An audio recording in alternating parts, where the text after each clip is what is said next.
Hello, everyone. Happy Monday.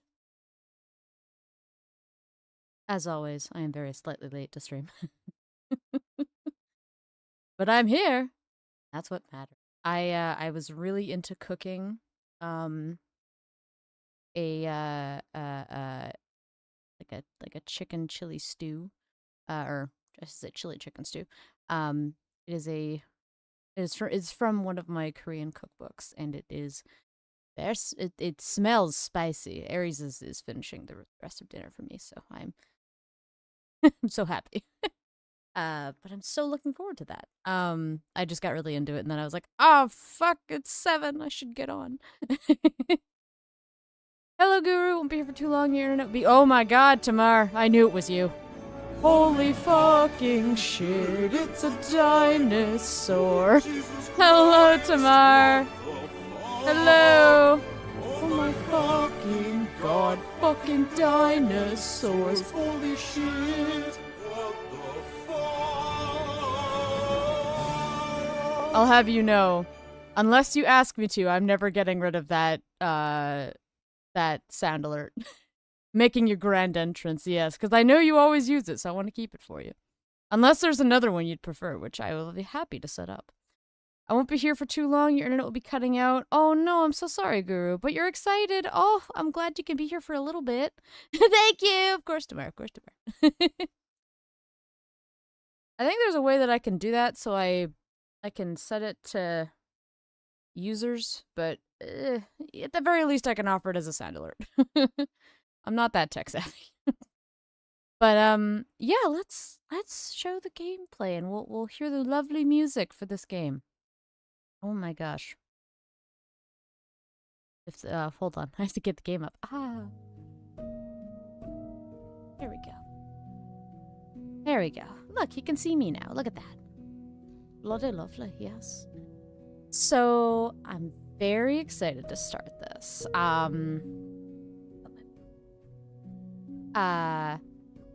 So for those of you who don't know, this is the new game from Zorky Studios. It just came out today. Guru, the art is gorgeous. I've playtested a little bit of this game, and I mean, I played the prologue as well a while ago. Nez was like just went like, oh my god, she's so talented. It's like watercolor and gorgeous, and I love it. But yes, so this is called I'm Making a Monster. Just came out today from Zorky Studios. If you'll recall, I played on my channel another game from this dev, from these 3-person dev team, called Quality Dreams Reasonably Priced. I loved that game so much. This is from my understanding, a shorter game, and it was kind of built upon an idea that the writer Andy had when I think they made like an early version of this for a game jam, possibly. I might be wrong about this. Please correct me if I'm wrong, Andy. Oh, hello, Mr. Black Mirror. Hello, Mixpactastic. Name that anime. Oh my god, the first one to do the cool motorcycle side. Oh, of course that'd be Akira. At least I know that one. Hi, Zorky. Hey, Andy. Or Nez, or both. How are you doing? You got it. It was a game jam. Oh, lovely. Okay, good. Yeah, and then they built upon this. Had some lovely art by Nez, and well, I'm gonna mispronounce the composer's name, maybe. I hope not. Beautiful music from Stefano Pizzilato, I think? Please correct me if I'm wrong, of course, and I apologize. The music is so good. I really want to look into more of Stefano's stuff. Nez is asleep. Just me, but she'll catch the bot. Cool. Gotcha. You got it. Yeah, I got it. I got Akira. Hell yeah. So yeah, so I played the prologue a while ago. Might have been last year at this point. I don't actually remember, but I really liked it. And then very recently, I had the pleasure of playtesting this game for a session with Andy, which was really fun. So, yeah, I'm really excited. This is a very somber, and it's a very somber story. I will pull up some content warnings because it is a little heavier subject matter. So there you are. So yeah, so just to verbally say this aloud, content warnings for grief, alcohol consumption, no inebriation, using distractions to run from issues, self-neglect, as in not eating or resting. Excuse me. Discussions of therapy and optional therapy visits, and friend stage intervention in some routes. There are many routes in this game, which is awesome. I'm so excited. I only played through one route, technically, because I did the playtest once. I could have done maybe a different route if I wanted to, but yeah, I'm curious as to how I want to play this. I might just like play it once as is, and maybe I'll do, I don't know, maybe I'll just like do a run that'll just make me extremely sad on my own time. I don't know, we'll see. Appreciate the content warnings. No problem, Tamar. Of course. Those are the exact ingredients I'd use to make a monster. Correct, Blacktastic. That's a good one. It's a game for you, Guru. It is. It is an emotional game. Visual novel style, so I'll be reading everything aloud. I think let's get into it. I think I got all my settings good. Volume seems good. I might turn it up I might turn it up a little bit. The music might pause while I do that. There we go. Okay, great. We'll start. I'll probably keep the first and last name of the main character. I just really like it. Ophir Sonnet. I like it a lot. You can choose multiple pronouns in this game. Very exciting. So if you want to do they, them, and she, hers, or they, them, and these, zers. Actually, pers is actually one I haven't heard before. That's very interesting. They, fair. So like the dialogue will adjust and include both of the pronouns. I think how many can you include? I don't actually remember. Oh my goodness. All right, you can include all the pronouns. I didn't know. I should have asked that. I didn't actually know. That's incredible. Yeah. So whatever pronouns you want to go for. So I think I might do. You know what? For fun, like so I usually do she, her, hers, but I kind of like fairs. That's fun. I like that. And you can change the pronoun every time, or if you just want to do,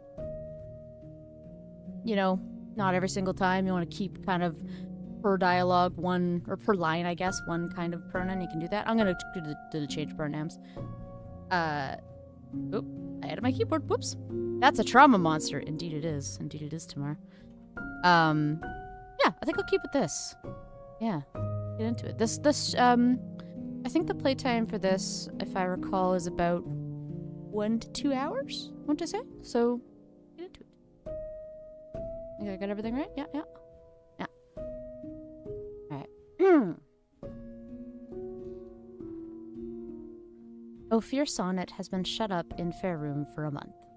She has not eaten a proper meal in more than a week. Faye has only drunk water under extreme duress. Hours later.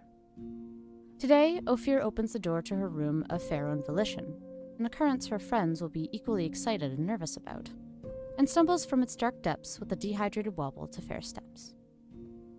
Fumbling for some scrap paper and tearing the lid off a pen, Ophir drops onto a stool and begins to sketch.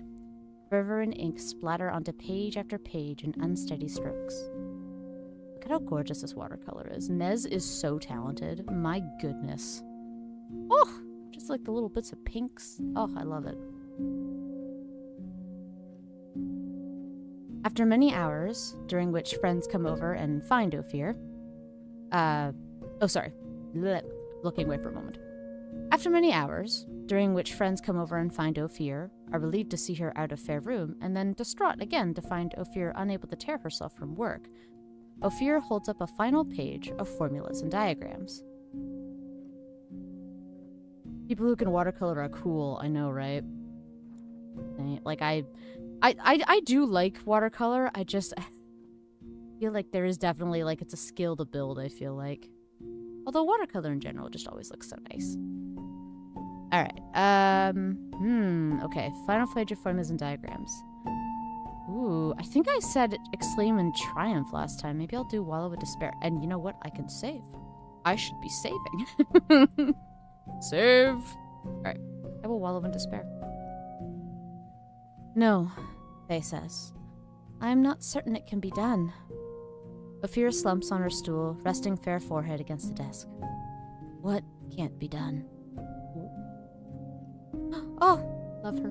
Love them. Ophir jumps at the sound, almost falling over in the process. He had not noticed that a friend had crept into Fair Kitchen while she had worked. Abela leans out from the doorway, mixing bowl in hand. Can't speak today. Trying to hide her worry behind a smile. Ophir picks Fairself up. She's never failed before, so why start doubting Fairself now? Oh, Abela, she says. I'm trying to make something unlike anything I've ever made. Abela continues stirring, waiting. She has played this game before. Oh.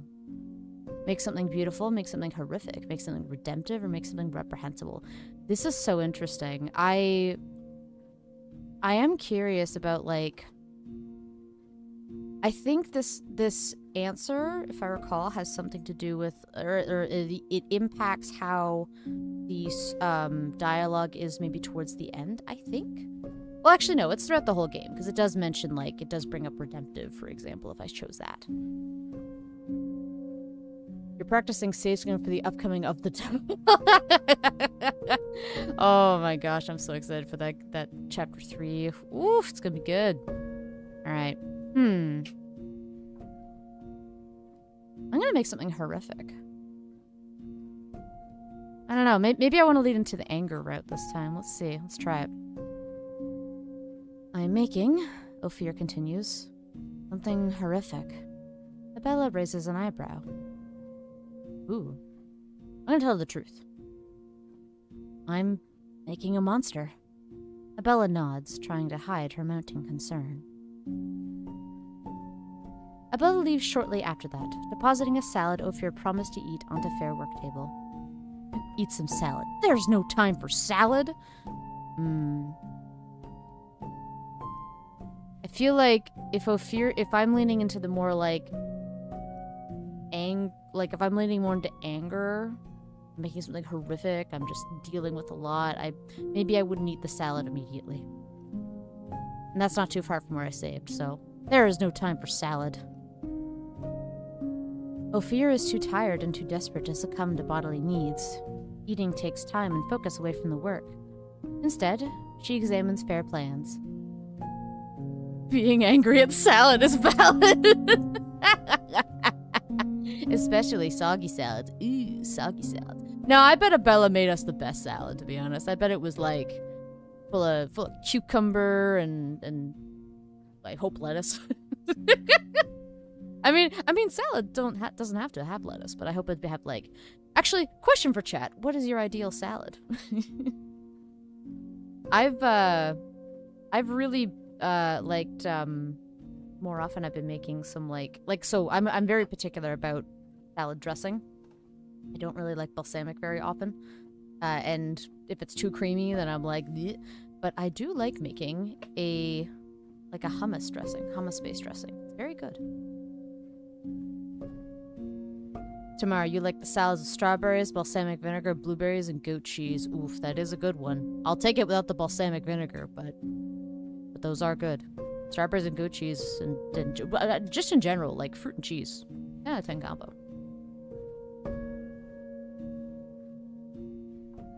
Creating a living being is an exhaustingly complex venture, but Ophira is nothing if not tenacious. She pursued Fair lifeless exile with the same resolve she now turns to Fair work. Nothing will make Ophir waver from this task. He is making a monster. But where to start? A monster needs many parts. Ooh. I'll start with maybe the skeleton? It's always safe to start with the base. Ophir pulls out fair notes on forming the monster's bones. Oh, I love these, like the really stark contrast between the colors here. Ophir considers the best way to build the monster's bones. Necromancy, plant magic, or mechatronics. Ooh. I'm curious. I think last time I picked one of each, but maybe if I, like, go with one specifically, I wonder what that would look like. I'm gonna save here, too. Boop. Maybe we'll go, like, all plant magic, maybe? Plant magic's pretty cool.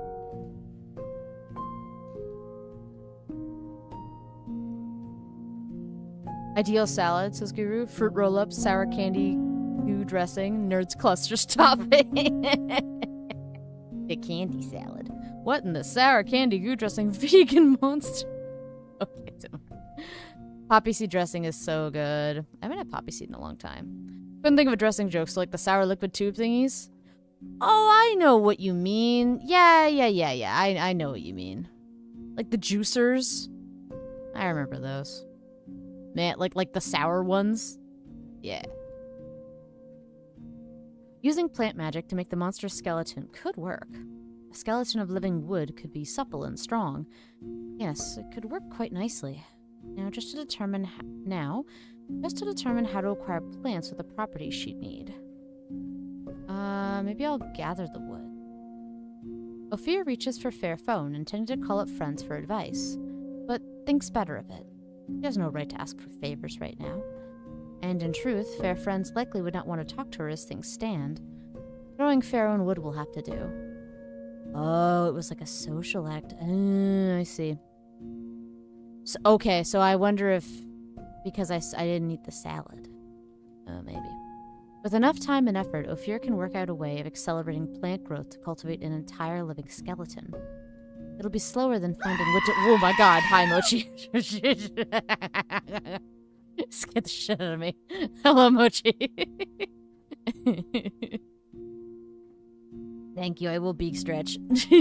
Hello, friend. How are you, Mochi? How you doing? Happy Monday. My model isn't stretching, but I promise I am.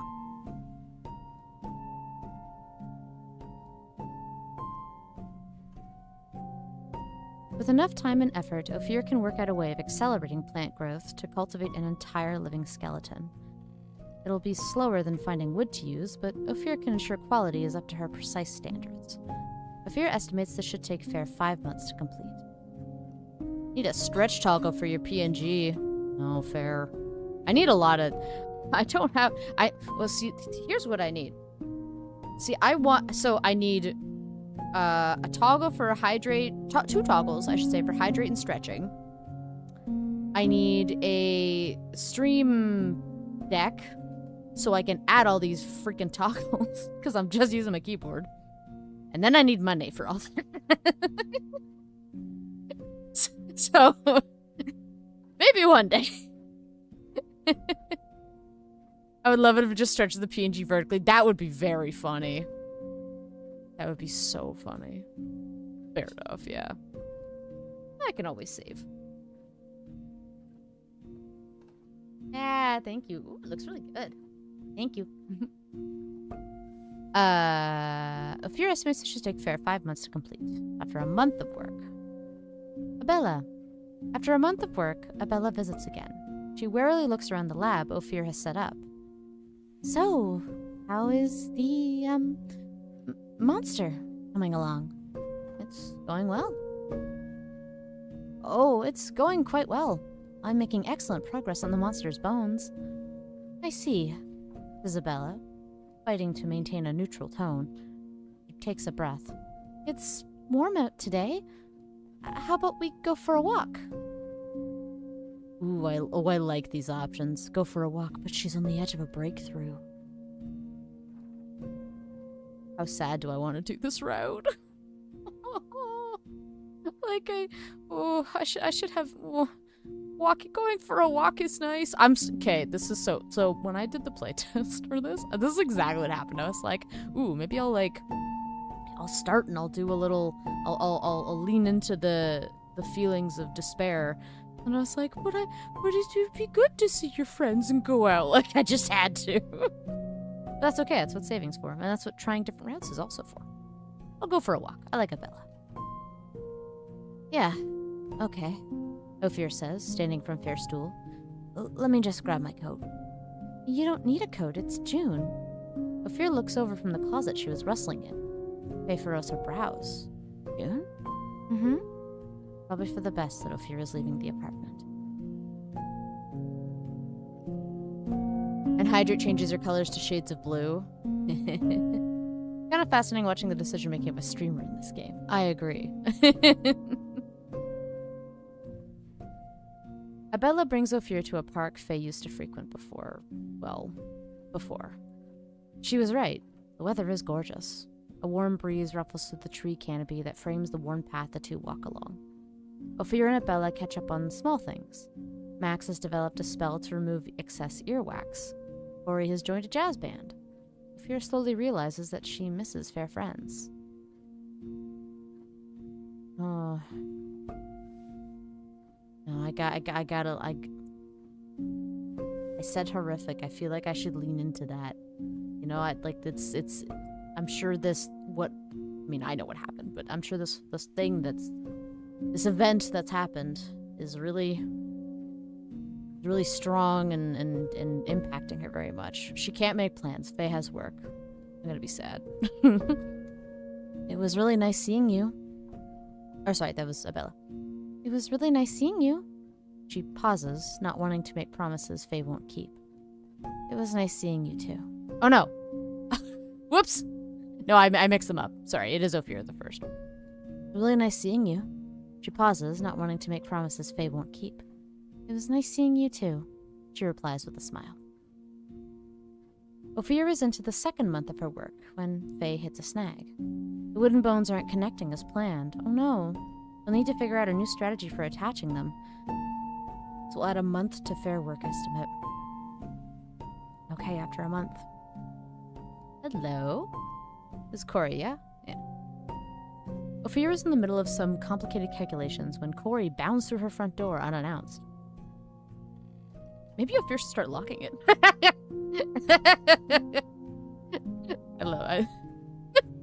Ophir's friends are great. You coming to the concert? Corey asks. What concert? What? Who are you? I forgot that was an option. Who are you? Corey looks nice. Corey's very pretty. I like Corey. Oh. Man, who are you? Wait. Hold on. Using all the save slots. Who are you? Who are you again? Ophir replies, barely looking up from fair work. Oh, come on, Corey groans. I joined a jazz band. We're doing a midsummer performance. Any of these ringing any bells? Not in the least. Sorry. Corey sighs loudly. We're performing July 21st. Here's a ticket. A small rectangular sheet is dropped onto Ophir's desk. See you there? Oh. Why did I commit? Too sad. She needs to work. I will go back though and wait, can I? Yes, I want to load this because I don't want to say who are you? When is the concert? When is the concert? Ophir replies, barely looking up from fair work. Oh, come on, Corey groans. The midsummer performance? Been talking about it for weeks, remember? Not in the least, sorry. Alright, go to, she needs to work, I'm sorry! Ophir grimaces, upset to be letting down a friend. I'm sorry, but the work, you know. No, I don't know. Oh, God, I don't want to argue with Corey!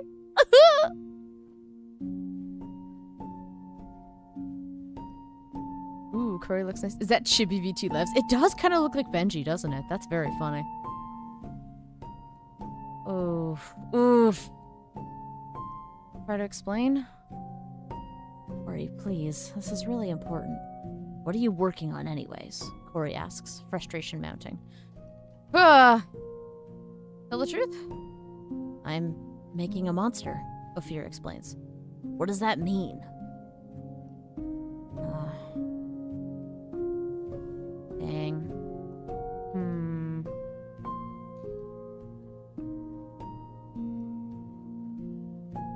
I don't want to lie. But I don't want to change topics either, because... dismissive. I don't know. Change topics. I hope your concert goes well. Thanks, Corey replies tersely. He slams the door on his way out. Oh god, I'm gonna need to do another playthrough where I just have a happier route.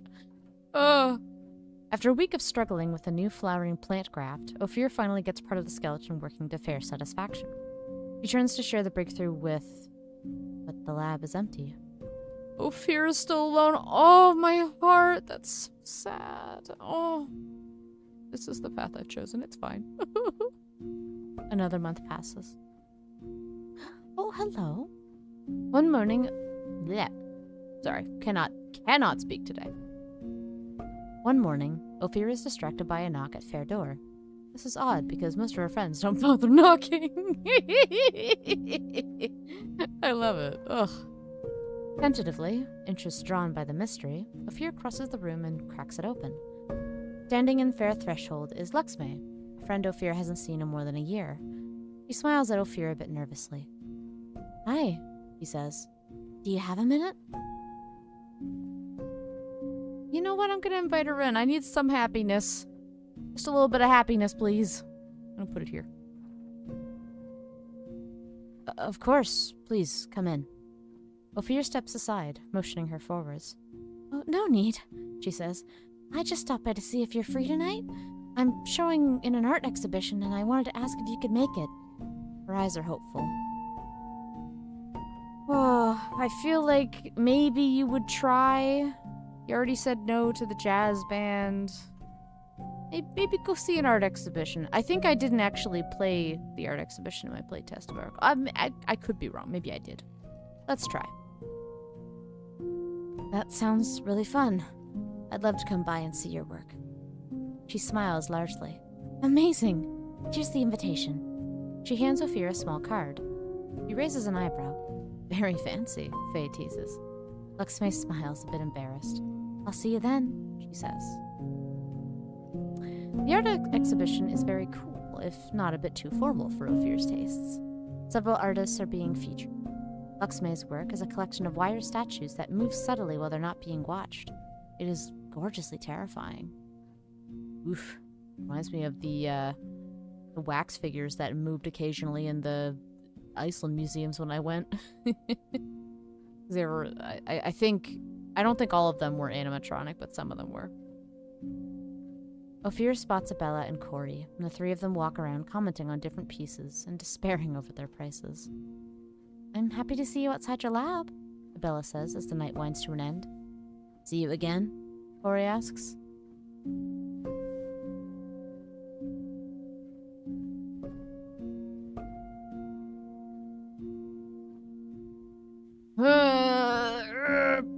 Hold on.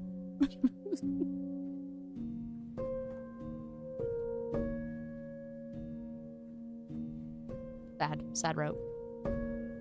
I'm not sure, what with work and everything, Ophir explains. It's always work, Corey starts, but Abella nudges him. That's fine, she says. I'll stop by to see how you're doing soon. Abella's the best. Oh, I'm sorry. Oof. There are 3 months left in building the wooden skeleton. Ophir feels that she's on a roll. All the theory is actualizing with ease that is relieving, unexpected... with an ease that is relieving, unexpected, and entirely pleasing. Ophir realizes that Faye is ahead of schedule, and she can reduce Fair work estimate by a month. A month elapses. One day, Ophir looks up from her work to see Abella walking in. He looks at the bones that Faye has almost finished and immediately looks away. Oh. She turns her gaze instead to Ophir. It's the last warm day of the year, she says. Come to the beach with me. I would love to go to the beach. Oh, save! Saving in a million slots. I'm gonna go to the beach, but then I'm probably gonna go back and say we can't do the beach because sad. Let's try it. As long as we stop at our favorite cheese shop on the way, Ophir says, getting up from her seat. Deal, Abella replies with a smile. Oh, that's so cute. Where's my crying emoji? It's so cute. After stopping at the cheese shop to pick up some things to snack on, Ophir and Abella— oh my— hold on. Before I read any more. Look at this sunset. Oh my god. So beautiful. Oh! I'm gonna have to, like, message Nez and be like, how are you so talented? This is so good. Oh! Ophir and Abella walk along the beach. There is a cool breeze coming off the water. After a bit, they find some large flat rocks to sit on. How are you doing, Ophir? Oh! Ah! Now I can't go back. This is sad and good and wholesome. Ugh. All right, respond genuinely. Tell her what she wants to hear. Shift the focus to Abella. Tell her what she wants to hear. I'm doing a lot better. It's deflecting, but it's fine. I think once I finish this project, I'll be able to move on and get back to how things were. Abella smiles gently. Ophir can tell she doesn't entirely believe Fair.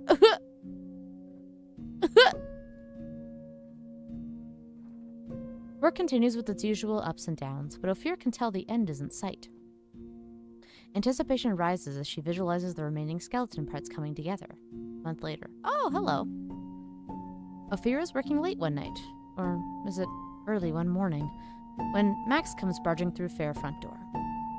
Hello, he says. I need help with some work that's got your name on it. Please explain. With great pain, Ophir tears Fair's eyes away from the diagram she's halfway through drawing. What is it? I'm gonna make the best haunted house this world's ever seen, Max declares loudly. Agree to hear more. Since when does Max build haunted houses?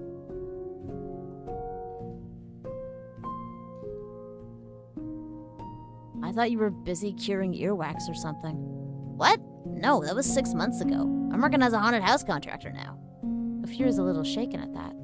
6 months? Okay, wait, let me back up. So, haunted house.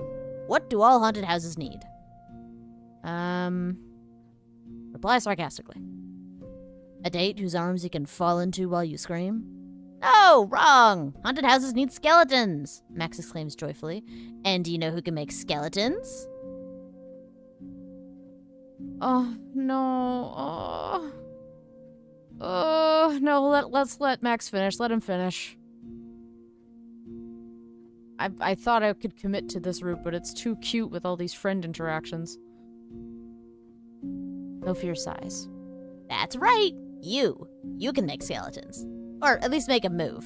Actually, I don't know. Can you make or move skeletons? Admit to bone control proficiency. Oh my god. Even if Faye knew how, she is busy with work, tried desperately to change the topic. Yeah, I think this would make them... Make Ophir a little on edge. But I'm gonna save anyway. Save here. How's, your dog, Max? Stacy? Max huffs. That's not fair. You know I love talking about Stacy, and this is important. But the work beckons so sweetly. No, no! Agree to help! Agree to help! I have to! I already love Max! I can't say no to him! Look! He's so cool. I love his hair. Okay. Ophir concedes. I'll help you with your haunted house skeletons. A huge smile spreads across Max's face. I promise you won't regret it. Okay. Whoa! Spooky, scary skeleton. After a few weeks of work on the synthetic skeletons, which Ophir actually finds somewhat enlightening and decides to bring concepts from into Pharaoh and monster crafting, the haunted house is ready. Ophir and Max hide and watch customers scream as they realize the skeletons are moving towards them without strings. The dancing skeleton who offers to waltz is Ophir's favorite. Max likes the one who walks along the ceiling and chatters its teeth. All of Max's co-workers are duly impressed, and Ophir is invited to their dinner to celebrate the haunted house's success. It's a really fun evening that feels well earned. Okay. After 5 months, Ophir has finally completed the monster's bones.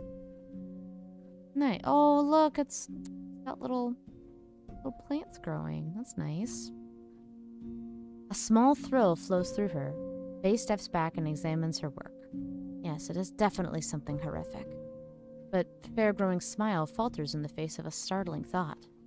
Would she have liked it? Ooh. A pointless exercise. This is a pointless exercise, Ophir tells herself. It doesn't matter if she would have liked it. We'll never see it. Little hint as to what happened.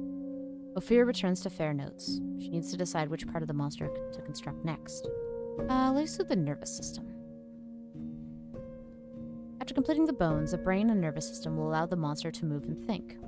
Ophir should make it next to ensure it interfaces well with the rest of the body. Ophir ponders what the best material is for the task. I'm gonna just stick with plant magic the whole time, I think. An organic plant brain would allow for versatility and durability. It is also probably the most long-lasting option, capable of regenerating itself. Finding the right plants to use could pose a challenge, though.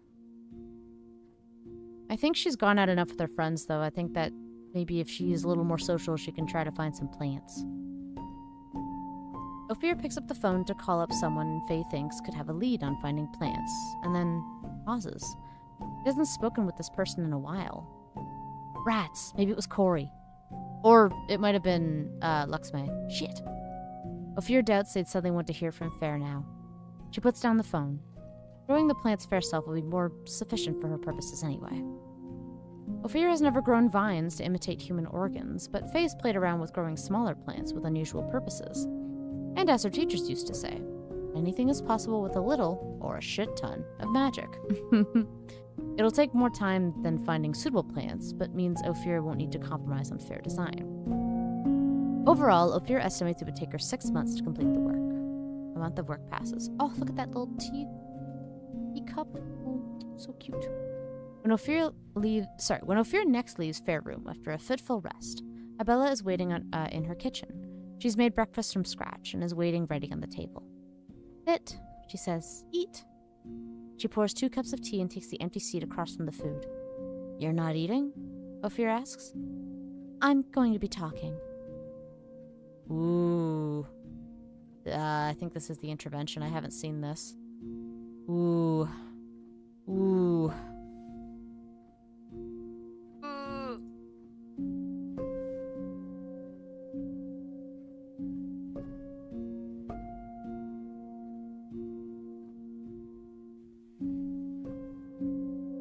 I'm gonna try this. Okay. This is very kind of you, but I don't have time. I made you breakfast. You owe me, Sonnet. The use of Fair last name feels like a blade to the chest. No one has called her that since. She seems to notice Ophir's reaction, and her face softens. Please, eat a bit. I'll say my bit, and then if you want, I'll leave. Ophir nods once and takes the seat across from her. Begin, Abella says. I'm worried about you. It feels like you're only eating when someone is here to make you. You almost never leave home. I know your work is important to you, but this isn't healthy, Ophir. This is sad. Faye doesn't need to be lectured. She's doing fine. Or does he suggest that not work? Yeah, I think that's the mindset Ophir would be in. Whoa. So what then? I should stop working? Go out more? I'm not telling you to stop. Just maybe think about how it's taken over your life. You have other responsibilities you need to be attending to, like looking after your body as a non-random example. But work is, I know, it's very important to you. I understand that. Again, I'm not telling you to stop. Abella pauses and takes a slow breath. I don't want to argue with you, it's just... It hurt us all, what happened. And it feels like we... Oh, sorry, that's her again. I don't want to argue with you, it's just... It hurt us all, what happened. And it feels like we lost you as part of it. I miss you, and I miss how we used to be. You used to come over to our Sunday brunches or Friday movie nights. You would invite us over to play board games. Now if I want to see you, it feels like I have to force you into it. I feel like a shadow of who you used to be. You had such curiosity and wonder about the world. That's still part of Fair. Yeah. That's still part of me. And me. I'm applying it all to the work. Sorry that I don't have the same time or energy for you as before. But once the work is done, that's what you always say. Once the work is done. Why do you think things will be different then? She sighs. When's the last time you left your apartment? Or spent time with someone who wasn't barging in uninvited? Oh, I could lie. No, I can't remember. I don't know. I can't remember. You make me worried knowing you're alone all the time. I'm constantly worrying about you eating, sleeping, and you're not talking to any of us about what you're doing here all day long. You need to talk to someone. I don't care if it's me. Just talk to someone, please. Oh, saying she will and it's a lie. Ah, that's so sick. Oh my gosh. It can wait until the work is done. Oh, save. I'm always like, I'm gonna pick the worst option and then I just keep going with it. Yeah, no, we're save number 2 is still good.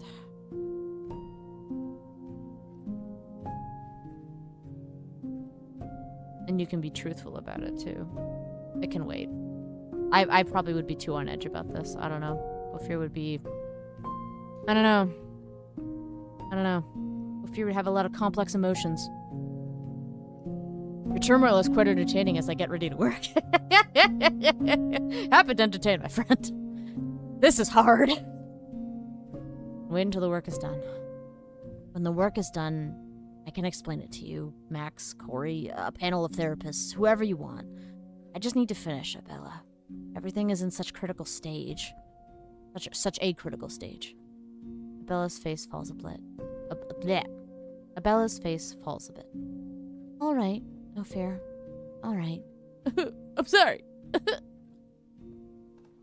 Abella stays until Ophir finishes eating. She suspects it's to make sure Faye finishes most of the plate, but she won't confirm or deny it. As she makes her way out, she offers a final smile.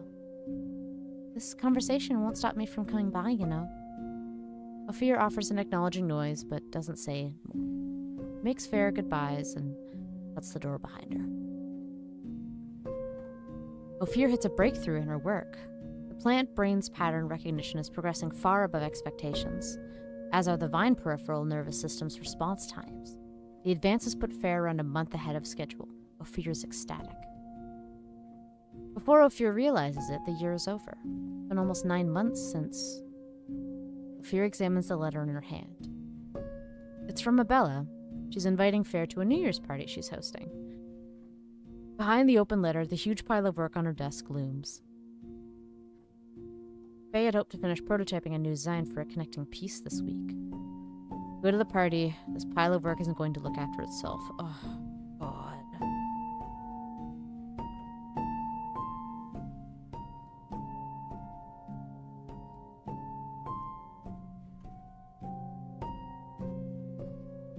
I will say, if this New Year's party is happening tonight,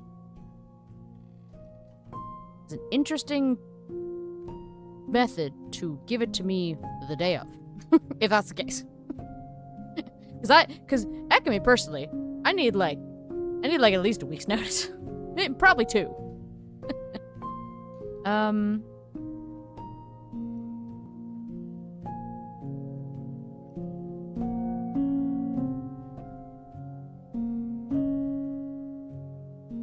If I feel like I hit a breakthrough and I'm ahead of schedule, the work can wait. I'm gonna go to the party.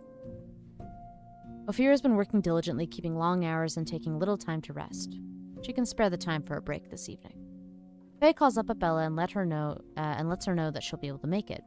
Sounds very pleased, and it makes Ophir smile. Ophir arrives at Abella's party in fancy clothes that pinch a little. Abella opens the door with a huge grin, and Ophir promptly shoves a bottle of champagne in her face. Thank you for inviting me, Faye says. I know I haven't been a great friend recently. Nonsense, Abella explains. Thank you for coming. Shakes the champagne and then Ophir's coat, showing her inside. Oh, how pretty! I love the background here. And such an interesting, like use of colors, right? So it's a lot of the dark kind of deep blues, green, like mossy greens, and then like this little bit of like champagne yellow, kind of sparkling. Like it's a mixture. I think yellow. Yeah, because yellow is a warm color. It's a very interesting mixture. I love it. Which probably is supposed to represent like Ophir is still feeling like still dealing with a lot. But the New Year's party is an opportunity to socialize again and see their friends and see fair friends a bit, so. What follows is a fun night of reminiscing and declaring next year promises. The only awkward moment is when someone who's friends of a friend of Ophir's mentions Delaney. The room falls silent, briefly, as someone else pulls this friend of a friend away. Ophir can very clearly hear them having a terse conversation about not mentioning her in Ophir's presence. Ophir resolutely ignores this. Soon after, Faye notices Max and Abella watching her like Faye might break into a million pieces. Ophir also resolutely ignores this. Corey comes over with a fresh glass of champagne, and they all toast to friendship, and everything is fine after that. Or, at least that's what Ophir tells herself. Oh, I forgot about this. I saw this in the playtest. So pretty. I love that. A little swish of the champagne. The room counts down to midnight and erupts in cheers and hugs. Ophir sends sparks flying over the champagne flutes, much to the party's enjoyment and Abella's nervousness. She double-checked with Ophir that it was safe to drink at least a dozen times before letting her guests toast. After midnight, many of the guests begin making their goodbyes and heading home. The party slowly grows quieter and warmer. Who have I not talked to very much? I haven't really talked to Corey. Let's go talk to Corey. Ophir finds Corey out on the balcony. Seems to be in the middle of attempting to cast a spell on his champagne flute. I'll wait. Ophir waits and watches Corey. After a few moments, he looks up, noticing her. Oh, hey, Ophir. He sets the champagne flute onto a nearby table. Trying to sort out how you did that trick with the sparks. Was it an illusion? Magicians never reveal their secrets. I'll explain the spell. No, it was heatless fire. Creating such a detailed illusion is outside my ability. It was real fire? Ophir laughs. Don't worry, I also created a temporary oxygenless area just above the champagne. No fire risks from me tonight. That's really impressive, Corey sighs wistfully. I don't have enough energy control for something like that. He creates a small fire over his palm, then closes his hand into a fist, putting it out. Corey pauses for a moment. I do love this little, like, the existence of these little bits of magic in this world. I love that. I'm also usually quite a big fan of, like, magic and magic systems in, like stories that have magic that exists in, like, very modern, contemporary kind of society. I just love that idea. I think it'd be really cool if I'm sure it exists. Actually, maybe someone could recommend this. I think it'd be really cool to have a story that focuses in more of a rural area as opposed to, like, a bustling metropolis, but that, like, magic is just, like, an inherent part of life. But it's not like a high fantasy or anything. Like, it's just they live on a farm and they can do magic. I'm sure there's books like that out there. I mean, of course, there's, like, the cozy kind of fantasy stuff, like the Honey Witch and all that, but, like, those kind of books. Anyway, I'm getting distracted. Corey pauses for a moment. Hey, Ophir. I really care about you, but it's hard to always be the person inviting you out and pushing you to do things with me. It's been hard for me, and I assume it's been the same for Abella, at least a little. Max too, probably. Feels like you don't want to spend time with us. And I know things have been rough lately, but it's been rough for us too. You're always prioritizing work before us, and it makes me feel like you don't care about me. I mean, at the very least, like, Corey is coming and telling me this honestly. I'd rather that he say something as opposed to not. It'll be different once the work is done. Promise to make an effort to initiate plans. But if it's so hard, stop inviting Fair out. Oh, I could lash out. Oh, that would be so sad. It'll be different once the work is done. I think Ophir would just fall back on the work. I feel like that's the vibe. I'm sorry I haven't been making an effort and that I've been absent. But I promise things will be different once I finish the work. I just need a little more time and then everything can go back to normal. If you keep going like this, you're gonna destroy all of your relationships. And yeah, you might be able to rebuild them once you're done, but is it worth it? Is whatever it is you're locking yourself up in the lab all day for worth it? Ooh.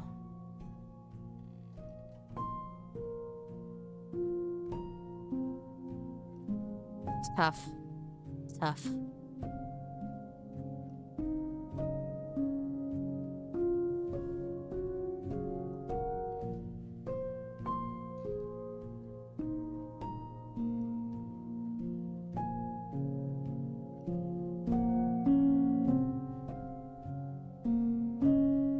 Try to make an effort.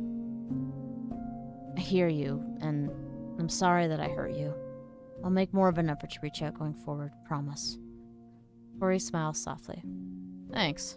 I appreciate it. I really do love spending time with you, and I don't want to lose you. Okay. Okay. Oh, that's a cute... I don't think I've seen that art. Oh, it's so cute. After wrapping up Fair conversation with Corey, Ophir chats with a few more friends. Some silly party games are played, and Ophir finds herself laughing more than Faye has in a long time. A few hours later, Ophir makes her goodbyes and heads home. Quite a bit later than Faye had expected to be out, but somehow she can't find the energy to be anxious about it. It was nice seeing Fair friends. The warmth of that feeling follows her home. Okay. The work progresses steadily. With each milestone reached, Faye feels herself growing closer to Fair creation. Ophir knows how she'll think, what will make her feel. Tries not to hope too much about what she'll understand. Oh, interesting. Oh, I forgot. This is so cute. So if anyone's played Quality Dreams Reasonably Priced, that little bunny sticker, that's the rabbit. That's Nibbles from Quality Dreams Reasonably Priced. It's such a cute little nod. I love it. On January 14th, Ophir realizes it's Abella's birthday tomorrow. Faye glances over at her phone. It's probably not too late to make plans. Did promise that I would try. But is tomorrow critical? Back! Decisions are so hard. This is like exactly how I felt playing Quality Dreams Reasonably Priced. I was like, oh, these decisions are hard. What am I gonna pick?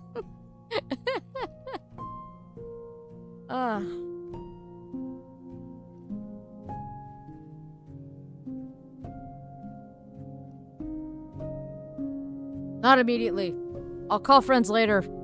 I'll save. Abella knows Ophir is busy. Faye'll send her a text wishing her well, and that'll be fine enough. Ophir spends some time testing the nervous system, watching as inputs are translated to outputs and back. I know I did promise to reach out more, so I'm hoping there'll be another opportunity to reach out to friends. Watching different parts light up and process information. She layers through webs connecting nodes, creating meaning interlinked. Faye knows, with as much certainty as she's had about anything, that the monster can awaken, and when she does, she will know all. Another month passes by. One day, while in the middle of some very complicated calculations, Ophir gets a text from Abella. It reads, "Got a minute? It's important." Then Ophir's phone starts to ring. Yep. Hi, Abella. What's up? Hi, is this an alright time? I wanted to revisit our conversation about talking to someone for help. Ooh. I approve of therapy, but I don't know if they'd be in the right headspace for this. I'm gonna try I don't need therapy, Abella. I'm fine, Ophir replies tersely. I think we both know that's not true. She sighs. Well, Look, I found someone I think that could be really great for you. I'm just asking you to give them a try. Try therapy. You gotta try. One session. Ophir concedes. Faye knows it will make Abella happy. Oh my god, this art! So pretty! Oh! It's just so good. A week later, Ophir shows up at the therapist's office. I also like how this is like, it feels like the perspective of Ophir with like class trans, like looking down, like, and it's a lot of dark colors and dark feelings. It feels like I get that vibe. Very briefly, I'm going to take a couple bites of my dinner, and I will get back to this. And just enjoy the lovely art in the meantime. Give me like a minute.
Okay.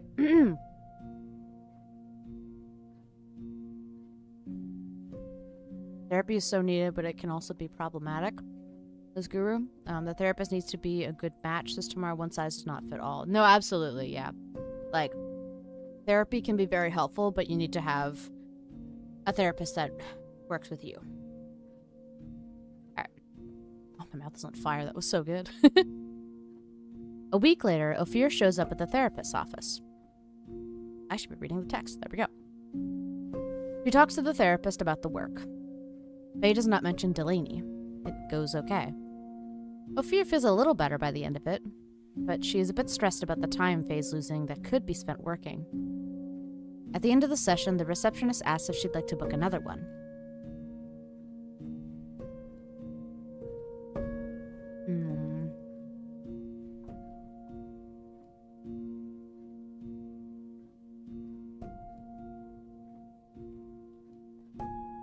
If she does feel a little better by the end of it, I mean, that's good. But...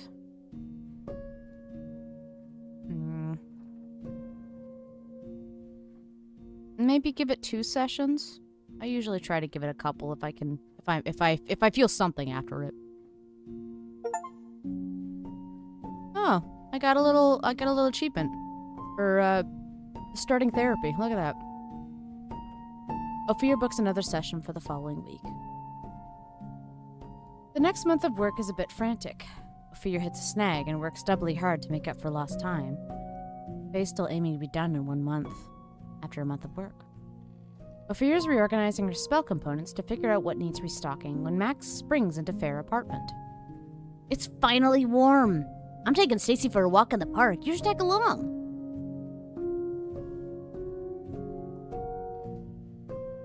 Well, I mean, you could spare a little time, maybe. Ophir looks at the disorganized pile she was digging through and decides a break would be excellent. Faye can finish putting order to the chaotic mess tomorrow. She smiles at Max. A walk sounds great. Amazing. Let's go. Oh, light colors. It's early enough in the day that the air is still warming in the sun's light. A chill in the breeze bites gently as it presses past Ophir's face. Max arrives with Stacy on a loose leash. She bounds over and Ophir scratches her behind the ears. Max demonstrates her ability to shake hands and turn in a circle. Ophir dutifully admires Stacy's skills and intelligence. If only real life had achievements for therapy or experience points. Well, you do get experience, though. Like, I understand the point system. That'd be neat. That'd be fun. But it's all about the journey. Technically, I mean, you do have achievements. But yes, if we got, like, actual, like, visual, like, hey, you did this. I mean, that's what stickers are for.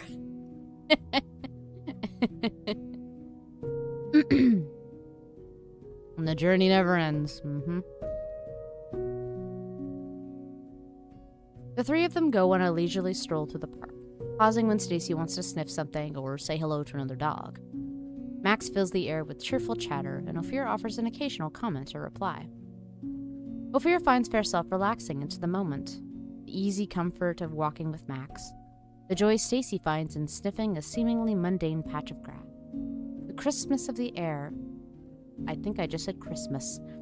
The crispness, there we go, of the air, and the beauty of the buds struggling into life. It all feels so calm, almost distant, and yet so real and vibrant and embracing. After some time, they complete a loop of the park, returning to where they'd met up. Thanks for joining, Max says. This was really nice. Thank Max for the invite. It was. Thanks you for inviting me out. Max grins. Of course. Finally, after 5 months of work, the monster's brain is complete. Nice. Ophir steps back and takes a look at her work so far. The wood skeleton paired with the vine nervous system is breathtaking. But Ophir notices flaws here and there. The work isn't good enough. Faye begins to doubt if what she's making will even come close to what Faye had envisioned. With the final piece, everything will coalesce or come apart. No matter. Ophir isn't one to not finish what she started. All that remains is the monster's skin. Night power. The flesh will cover the monster, finally allowing it to exist in its full glory. Now to choose the method by which Faye shall complete the monster. Plant magic. The best way to apply plant magic to skin would be to form it from bark and leaves. Ophir checks her notes and realizes Faye's going to need a lot of plant materials for this to work. We'll find plants. Hopefully I can meet up with someone. Ophir scans through her contact list, quickly identifying a few people Faye thinks could help her. On the third try, Faye finally connects with someone who knows where she can find what Faye needs. Nice. With the materials, Ophir thinks she can complete the bark skin in 2 months, after a month of work. On April 2nd, Ophir packs a small bag. Faye includes water, a candy bar, an umbrella, her keys, and Fair wallet. She takes a concerning look at her phone. She wants to be alone today.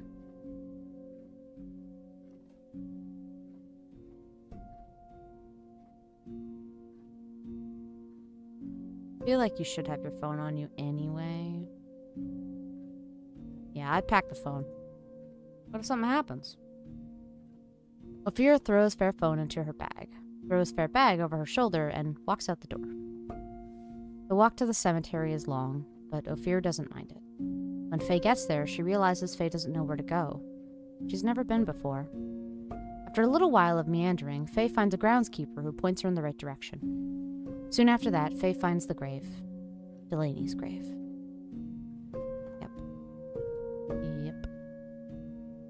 Now we get into it. Also, now we're getting to one of my favorite parts of the playtest.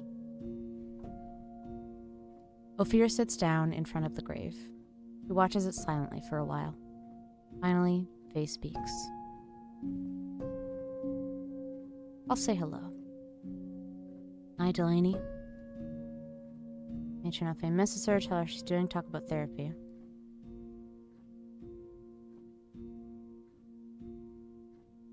How she's doing? I'm doing okay. I'm working on a really cool project. I also started therapy recently.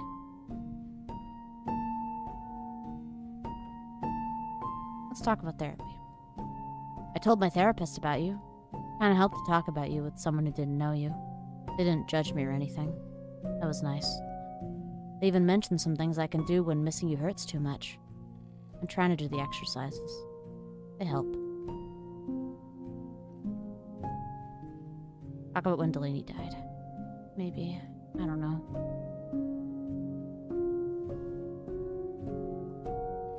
You were so much more to me than just a friend. Felt like you fit so well into my life. Let's get angry. I think I want to get angry because I think I picked sad last time. I'm so mad at you for dying. I know it wasn't your fault, but I can't believe you left me here alone. It hurts so much, and it feels like when I'm working, it's the only time I don't feel a knife twisting into my chest. I hate you for leaving, but I love you so much. I miss you deeply. I just want you to come back. And I know that can never happen, but that doesn't stop me from wanting it. I'm half-made again. I am weak and faulty without you. You made me better, and now I'm lost. Talk about the monster. The work that I'm doing, I'm building a monster. It's for you. I know it won't be you. Probably won't be anything like you. When you died, it felt like you took a part of me with you. I'm trying to get that piece back. And I know this monster won't be able to do that. But in my heart, I feel like it could. The monster will be horrific. And it's all for you. I hope you hate it. He gets up. Oh yeah, the blue colors. Ophir wipes at her tears and gets up. Faye rummages in her bag, pulling out the candy bar and leaving it on top of the tombstone. Meet Delaney. It's one of the achievements. So that was one of my favorite parts of the playtest that I played. Because I really liked how you built out that, I'm gonna say dialogue. It's a monologue, but that conversation that Ophir is having with Delaney. I just like that you could build it out. I was like, oh, that's really neat. Time for work, says Guru. Oh, no problem. Enjoy. Thank you. Thank you, friend. I hope you have an okay time at work.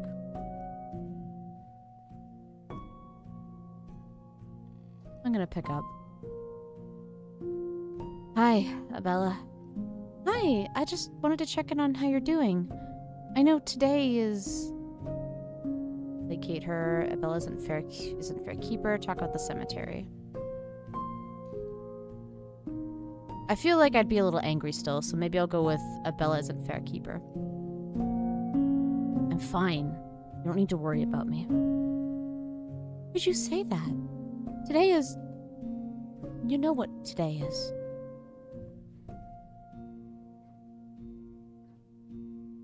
I went to the cemetery today. And how did that go? She asks tentatively. It was really hard. It was nice talking to her, even if she couldn't reply. You want to talk about it? Abella asks.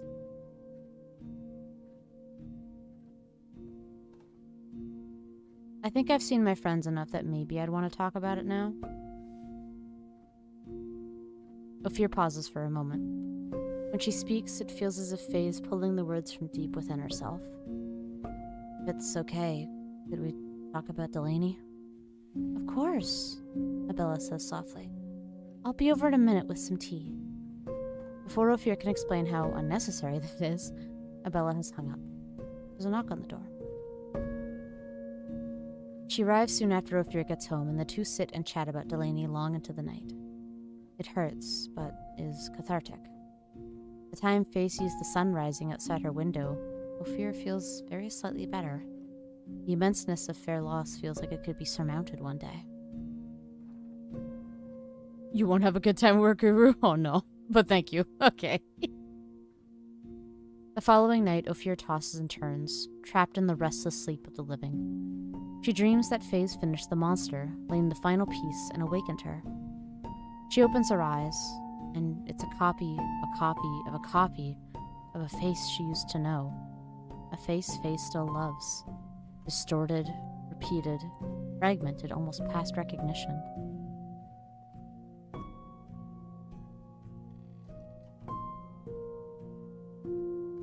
Hello, Ophir says. I've been waiting for you. She opens her mouth to speak, and fear rises, quickly and clawing. What could be worse? The monster really is Delaney, or that she's not. Her glazed gaze digs into Ophir's eyes. He says, "You are selfish to have made me. How could you? How dare you? You inspire only hate in my rooted, molding heart."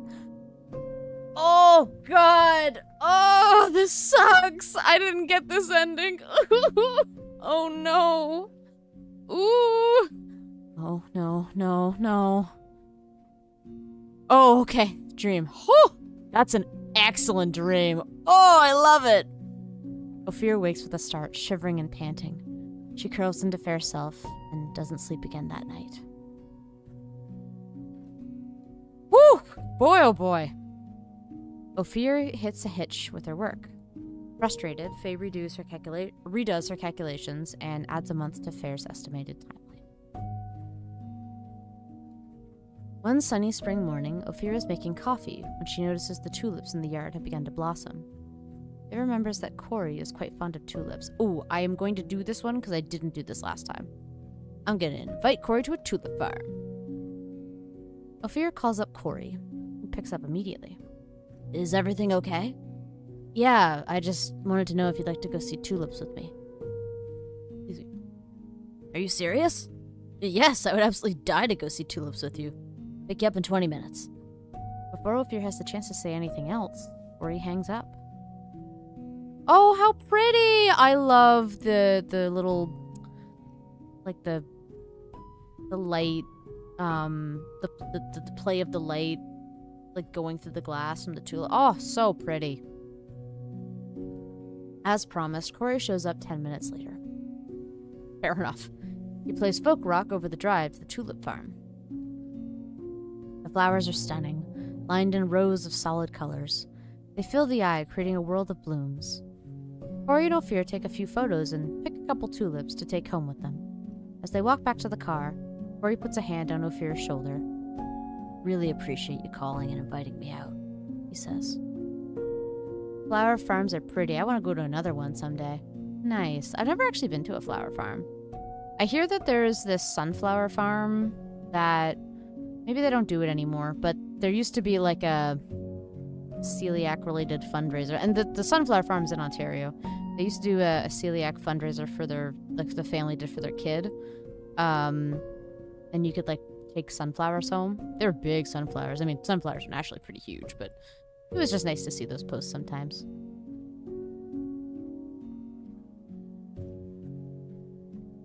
Let's discuss the experience. Today was really fun. Thank you for coming here with me. Corey smiles. I hope I see you again soon. Yay. Okay. Friendship. And I feel like the music's even a little more lighthearted now. Oh, that's nice. The work has advanced well since last month's setback. Looking over the range of skin prototypes, Ophir feels good about her progress so far. Ophir's in the middle of working out a spell when Fair phone rings. She glances at the offending device, weighing how much of a distraction picking it up will be. Let's pick it up. We're going for the happy ending. Hello? Hi, Ophir. Hi, Ophir. It's Luxmay's voice. I know it's been a while, and this is really last minute, but are you free today? I will make time for you, Luxmay. I'm going for the happy ending. I had every intention to do the sad one, and now I'm like, fuck that. These are all delightful interactions. Yeah, I've got time, Ophir says. Outstanding, Luxmay replies. I'm taking you painting. Oh, okay. Oh, look at that. How pretty is that? My goodness. Luxmay meets Ophir at the park, where that Faye's visited before, but not in a long while. She helps her carry easels, canvases, and paint from her car. She has a spot in mind to set up, the top of a small hill overlooking a pond on one side and a clump of trees on the other. As Luxmay sets up the easels, nerves begin to gather in Ophir's chest. Confess to a lack of painting skills. Ask if Faye can just watch. Pretend there's an emergency. Leave. Maybe I'll just watch.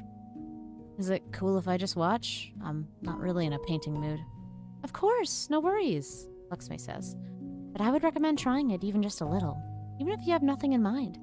It can be a fun tactile experience. I'm interested to see what I paint if I do paint something. Ophir tentatively dips a brush into some paint and begins moving it across the canvas. At first, she focuses on feeling the brush stutter and slide across the surface, but soon, Faye tries to imitate things she sees. Painting ends up looking like a jumbled mess of green and blue, but Ophir kind of likes it. Luxmay walks over to take a look, smiling hugely. Looks great, she says. Ophir thinks she's just being nice, but it still makes Faye smile. It really is quite a bad painting. Oh no! Oh. She shows her how to wash the brushes, and Ophir sneaks a peek at her painting as they put them away. Luxmay has painted a night sky reflected in a pond. Fish jump from its waters, and leaves float along its surface. Along the edge of the pond are piles of bones. It looks nothing like the park. I wonder if that's also to hint at, like, kind of the stuff that Luxmay is also, like, the feelings that Luxmay is feeling. The feelings she's feeling. Like, what she's going through since Delaney. Luxmay casts a spell that Ophir doesn't entirely follow, and the water begins to ripple very subtly. He winks at Faye. I'd compliment the painting, yes. Oh, Luxmay, that's incredible. She smiles. Thank you. Comes with years of practice. She was never good at accepting compliments. Ophir is glad that some things haven't changed. Ophir helps pack up the easels and carry them and the paintings back to Luxmay's car. She drops her back at home, and they say goodbye with a wave. At long last, after 1 month and 1 year of work, Ophir has completed the monster. Oh, look at that, how pretty. Ophir steps back to take her in, admire her. Wow, look at that! Faye looks upon her creation. Her skeleton is wood, her brain is vine, her flesh is bark. Yes, she's truly horrific, a true abomination. Faye feels... Without yet knowing her, Ophir feels a vast and deep love drowning her. Faye has poured herself into her, and here she lies, waiting. Our plant monster, I know. Painting is not easy, okay? Oh no, I fully agree. I can't paint for my life. Ooh, I kind of want to awaken her. I am gonna save, though. Cast the spell. Because, like, you could say, I'm gonna stop here. And maybe it would be fine. You know? Truthfully, if I was going for the route, I would probably stop. I would be like, look, I've made it. I don't need to give her life. But I will do both, I think. Let's cast the final spell. Oh, how pretty. Ophir casts the last spell, and the monster opens her eyes. She looks upon Ophir, expressionless. Oh, look, it's so pretty! Can you speak? Faye asks. She shakes her head softly. She holds out her hand. Oh, look at that. Ophir takes her hand very gently, puts her other hand on top of hers. Ophir begins to cry. Time passes. Mario say Bob Ross makes painting look too easy. Oh, 100%. Whoa! Awaken, my love. I finished the monster. I got an achievement. Over the following months, Ophir retreats further from the world. Faye spends all of her time with the monster, hoping she'll one day be more than she is. The monster is very kind. Ophir needs to keep reminding Fairself that it's not the monster's fault. Nothing is her fault. She stays with Ophir and is patient and understanding. She's always there for Ophir, always trying to help. She's everything she wanted. Ophir's friends keep reaching out, trying to make plans, but Ophir pulls Fairself further and further away. She has the monster now, and she's everything Faye needs. How could she leave her? And yet, everything about the monster only makes Ophir think of how she's not but a hollow imitation. The monster will never be Delaney, but Ophir will never be alone again. And if Ophir feels hollow, an emptiness that grows inside Fair each night, she ignores it. Everything is as it should be. Damn, that's fucking sad. I'm gonna load into the other option, though. I should read this, though. This is important. I'm Making a Monster was developed primarily in Toronto, Canada, on the traditional territory of many nations, including the Mississaugas of the Credit, the Anishinaabe, the Chippewa, the Haudenosaunee, and the Wendat people. Toronto was covered by Treaty Number 13 with the Mississaugas of the Credit. The rights of Indigenous peoples are being violated. Settler colonialism is and has been actively dismantling their connection to the land and their cultures through historic and ongoing genocide. We encourage settlers to unlearn colonial history, deconstruct their privilege, and learn about Indigenous cultures and settler responsibilities. In this way, we learn the truth of the land we live on and reject Indigenous erasure, and colonial myths. We want to highlight the global Land Back movement, which aims to return land to Indigenous peoples. By returning land, self-governance, and environmental stewardship are returned as well. The Land Back movement is led by Indigenous people, and we emphasize the importance of listening to Indigenous people and following their leadership as we act towards land return and reconciliation. Some of the ideas in Land Back, sovereignty, caring for the land, distinct identity, are represented in the Dish with One Spoon wampum. In Toronto, the wampum is a peace agreement between the Anishinaabe and the Haudenosaunee, in which the land is seen as a dish that we, the spoon, share in a spirit of mutual cooperation. We ensure the dish remains full by caring for the land, its animals, and its peoples with the goal of mutual benefit and sustainability. In I'm Making a Monster, your character is struggling with loss and their community tries to support them through their grief. We exist in a world of interconnectedness, and severing ourselves will only harm ourselves and others in the long term. By rejecting individualism and recognizing the importance of community, we can work towards care and understanding. This care should also extend to the world we inhabit and share, which is just as much a part of our community. As we are responsible for caring for one another, we too are responsible for caring for the land. We work towards this by upholding the spirit and intent of the Dish with One Spoon wampum and other treaties. The game was also developed in Bandung, Indonesia. Apologize if I mispronounced that. Where it is hard to speak about developing queer games and hard to know who to trust with one's words. We test the waters and tread lightly, employing effort where the energy feels warranted. We find community where we can and treasure it ever more dearly because of it. Queer people have always existed and will never stop existing. They were here on Turtle Island before the settler colonialists came. We are here even when not wanted. We don't have a choice. Queerness exists whether we can speak its name or not. We remember those who have come before us, those who were killed by fascism and hate, and so will always be somewhat unknown to us. Those who fled persecution and brought their families these lands. Those who built the foundations of our homes. Thank you for working towards creating a world where we can follow our dreams. Hey, look at that! Writing and development, Andelian Sherman. Art, UI, and design, Nezwan Dita. Music composition, Stefano Pizzolato. Playtesters. Ah, look at that! Hey, my friend Corin also playtested. Hell yeah, that's awesome. And there's my name. They're very nice to include us. Nice. Very nice. I wonder if I knew anybody else. I don't know. Not by name that I can see originally, but that's really cool. I am going to load. I think it was this one. Oop. There we go. Now I'm going to do the happier ending, I assume. I'm going to stop. Stop here before it may be too late. Ophir pauses, hesitating before the final spell. Creating life is a large responsibility. It introduces moral quandaries Faye has been ignoring up till now. Does that really matter? Ooh, does it happen either way based on my choices? It might. Ooh, this is interesting. No sin is too great when in service to her work. Faye's already come this far. It would be a waste not to take the final step. But does Ophir really need the monster? No, you don't. Ophir has friends. Good friends who are there for her when Faye needs them. But what about Delaney? Wouldn't leaving everything in this undone, sorry state be betraying Delaney, abandoning her? And yet she knows, she of all people wouldn't want this. I gotta let her go. Sorry.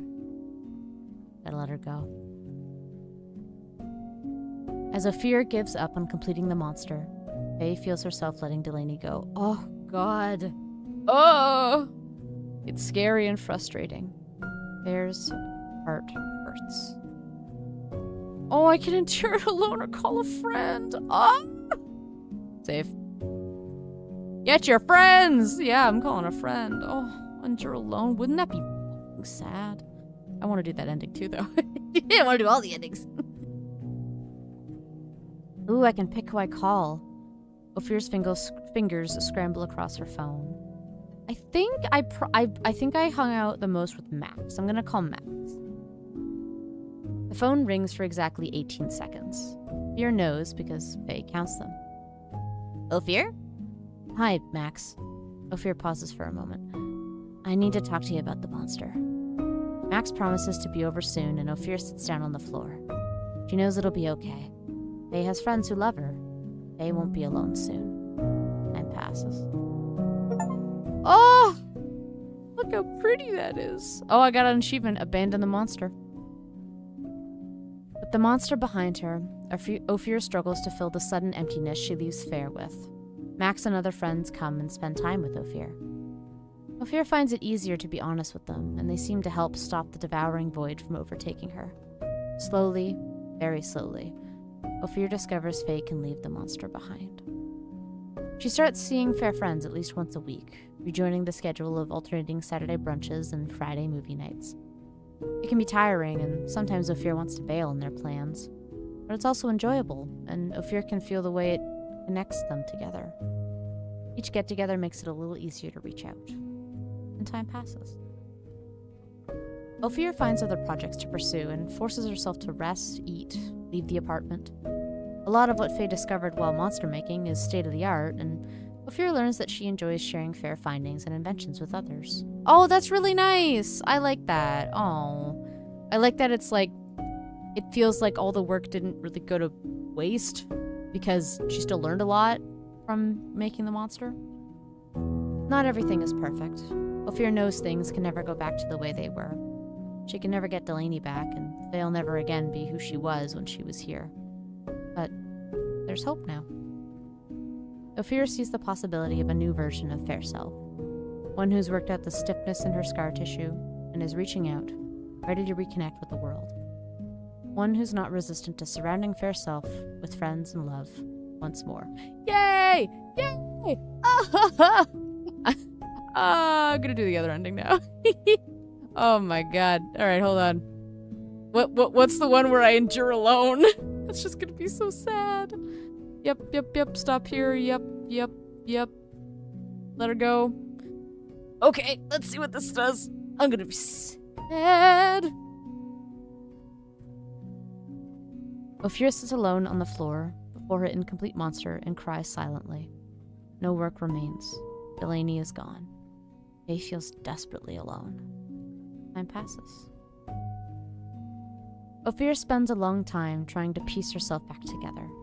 It feels like reapplying poor quality tape that lifts at the edges, catching on things and falling off. Faye moves through life robotically. When she makes the effort to move at all, everything feels distant, slightly off, and unreal. And time passes. Fair friends visit when they can. Ophir tries to grasp their offered hands. Slowly, she's pulled back up and out of the hole Faye'd sunken into. The cavernous void in her chest begins to shrink. Oh, good.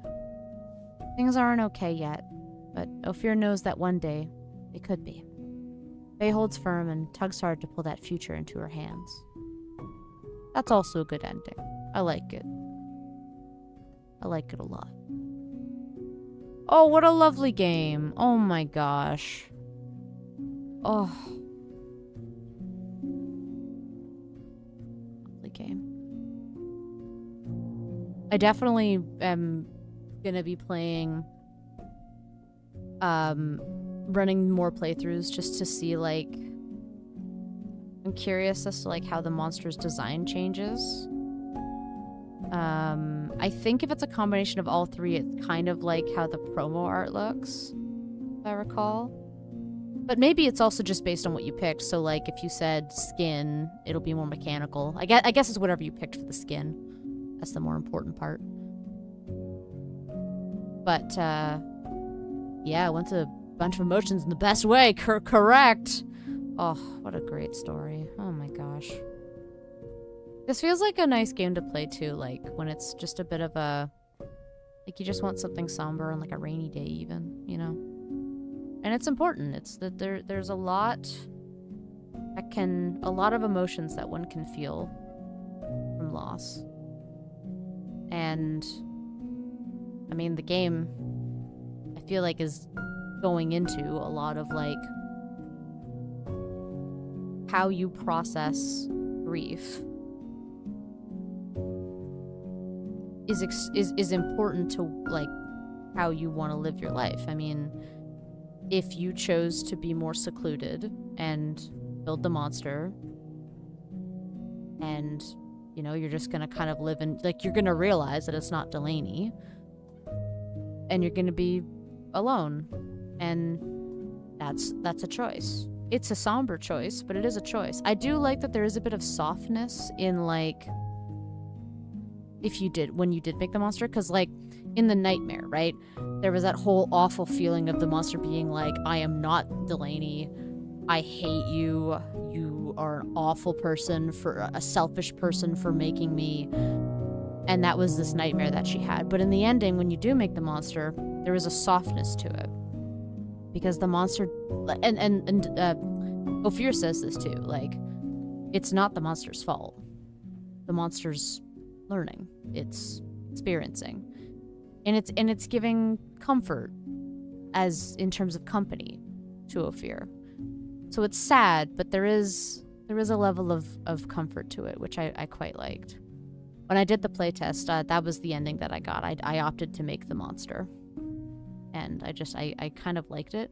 But it is even more exciting too, or not exciting. It's even more uplifting too, to say, hey, I don't need to finish this, and I'm gonna talk to my friends, and it's a really uplifting route. One of the things that I remember the dev was that Andelian was telling me, which makes sense, was if you choose, obviously, to just not see people, like if you don't really respond to people, I think you would first get less invitations out, but also, like, obviously you miss out on a lot of just really wholesome content and events and scenes. Like, I hadn't seen the Luxmay scene or the Corey in the tulip farm scene. I also don't think I found Corey on the balcony before, but I did in this one. There was one scene that actually I did in the playtest that I didn't get. I was kind of surprised. You know what? It might have been because I maybe didn't go to her party. I think that's what it was.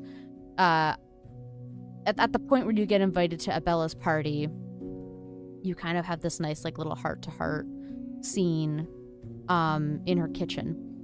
And again, I opted not to go, so you didn't see that scene. So it's nice to try and see as much as possible. I am curious. I only think I got like 3 achievements, so I am curious what the other achievements are. There's only 6, I think, on Steam. So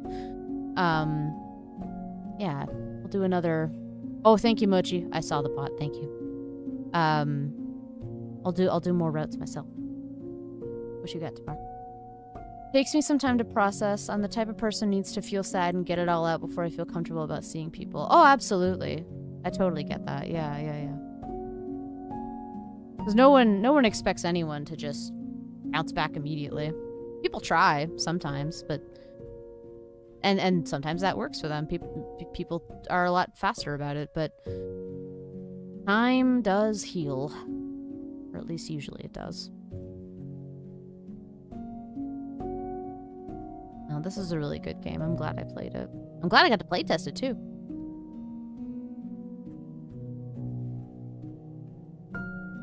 I'll have to ask Corwin what scenes he saw. The other thing I liked quite a bit too was, I think I mentioned it, but I did also like that the ending where you chose to call out to a friend. I'm curious. I was glad that there was a line that mentioned that Ophir had learned a lot from making the monster and like really enjoys talking about Bear's inventions. And I feel like that was a part, like, just because that's what Ophir went to immediately, like, was like, I'm gonna make this creature, I'm gonna make this monster. That's something that they're prideful about, that they're skilled in. They know that they can make things. They're a creative and, you know, skillful and knowledgeable person in that regard. And that they can apply those skills and that knowledge to just, you know, future things in life and enjoying time with friends. Like, it's just really nice. Again, it doesn't feel like it's wasted. It doesn't feel like it's a very heavy part and a dark part of their past of making this monster that they don't want to talk about. Like, it's something that they learned from, you know? Excuse me. And with the brought up my keyboard. And with the skeleton house, yes. Yeah, that was really nice. I liked that little addition. And a really interesting mix, too, of, like, technology and magic in this. Again, I love that shit. I love that so much in stories. It's so neat.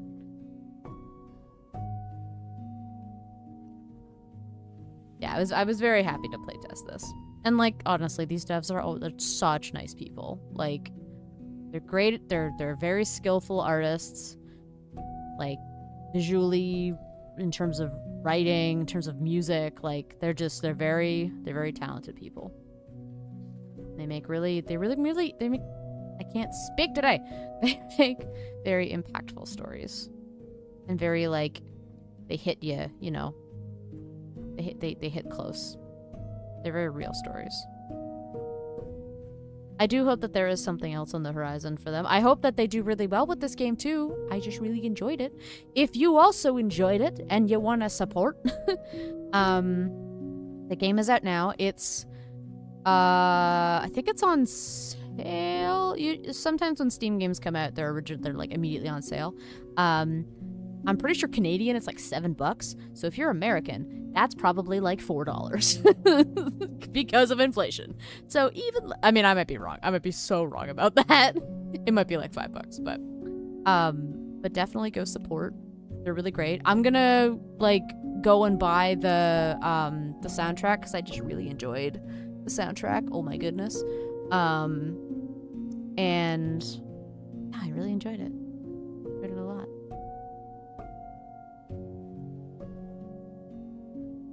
Let's see if there's someone I can go raid. Maybe someone who, like, on Twitch, who's live. The music will stop very briefly.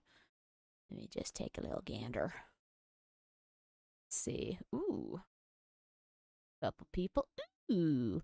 Oh, it's playing Tavern Talk. Well, that would go with the kind of, like, cutesy kind of, well, not cutesy vibes, but that kind of, like, calming vibes. Maybe we'll do that. Go raid Lloydster. Lloydster. Let me make sure I spelled that right. Yes, excellent. Excellent. Thank you everyone for hanging out. I so appreciate it.